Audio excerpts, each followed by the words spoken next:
Guys, welcome back to the Clover Reptile family. Thanks for joining in. Today we're going to do something a little different. We're not dealing with Western hognoses, but we're dealing with a bearded dragon. So we have him in a 20 gallon right now? 20 gallon, yes. Yeah, 20 gallon glass enclosure. He's definitely getting to the size where he needs to be moved up. So we decided to get an enclosure from Custom Reptiles Habitats. And this is a 4 foot by 2 by 2 foot enclosure. So now what we're going to do is we're going to set it up, and we're doing a bioactive, naturalistic setup for him. So we have already some oak leaves from our neighbor's yard that we heat treated in the oven. They're dried up, heat treated, washed, and then we have cocoa core already moistened up. Cocoa core, we have that. We're gonna have some what's it called, sphagnum moss also. We're gonna mix it all together, and place sand. And then after that, then we're gonna add plants. We're gonna add some wood to be able for him to perch up. And we also purchased this ledge for him to be able to bask and be closer to the heat if he wants to. And also there's also a cave. So just keep watching and we're gonna get to it. Okay, so we got all the substrate mixed up. So again, it's cocoa core, sphagnum moss, place sand, and also oak leaves from our neighbor's yard. And we grabbed all the old, or the substrate that was already in the 20 gallon tank and mixed and incorporated here. There's a lot of isopods that we had already. We didn't know how many were under the substrate and dug under, but it was very surprising to see how many we had. Let me see if I can grab a handful. Here we go. You guys can see some isopods right here. So these are dairy cows. We also have some powder blues and powder orange in there. If you guys see, Tiny's here. Tiny Diny's there chilling out, waiting for his new enclosure to be done. Okay, so now that we've filled up his tank with his soil, we bought a couple of things to decorate. Obviously, he has his basking rock. There is a cave in there so that we can use that as a hide if he wants to go inside of there.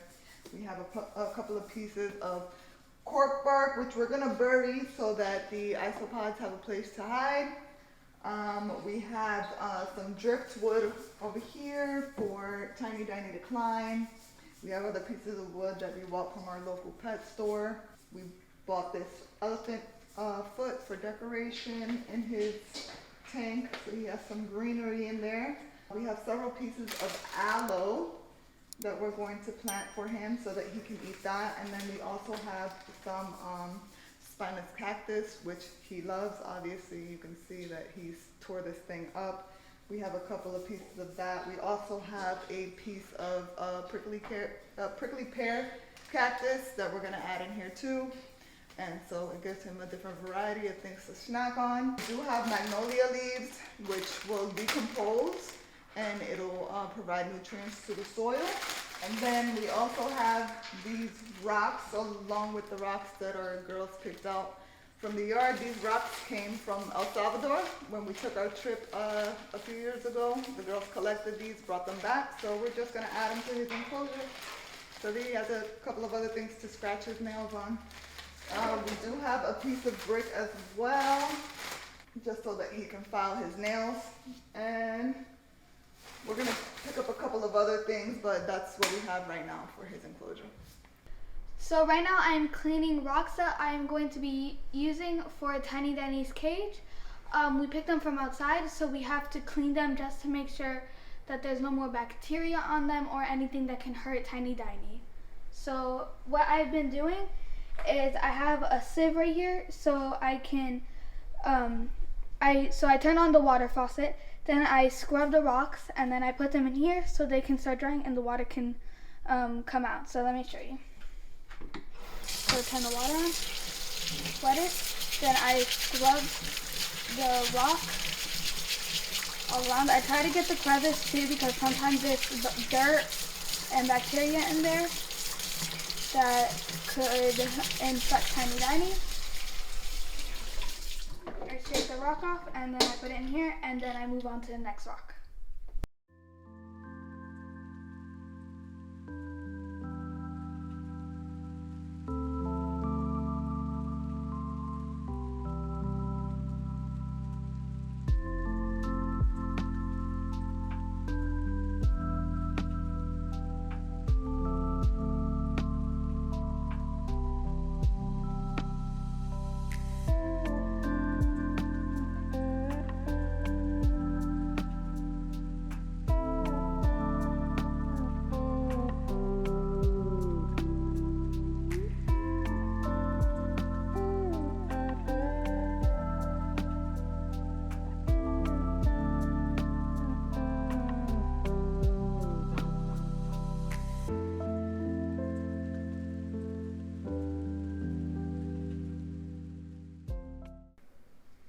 So this is Tiny Diny's first moment in his new mansion.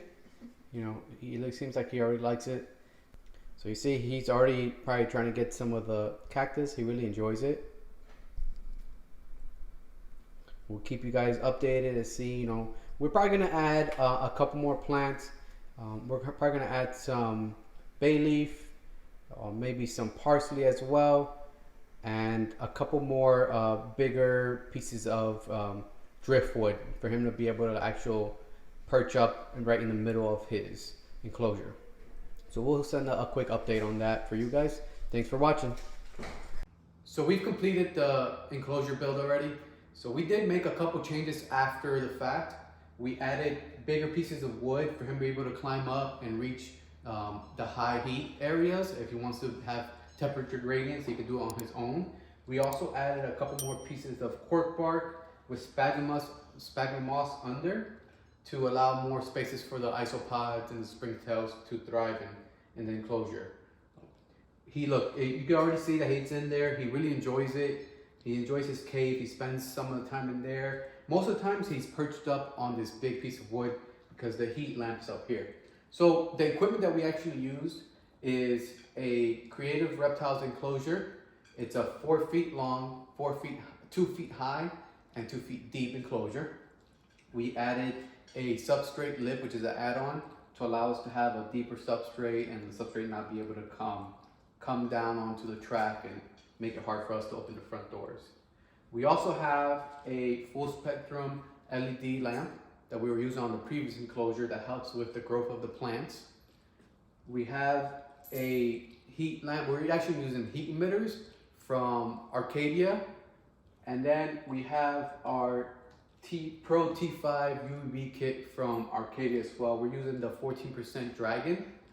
It's high enough where the percentage is high enough where at this height he's going to get good UVB and absorb and help him process the calcium and the vitamins that we'll give him on a daily basis with his food. If you guys have any questions about any other material we used or the process, please comment below. Thank you for joining us, and we'll see you on the next one.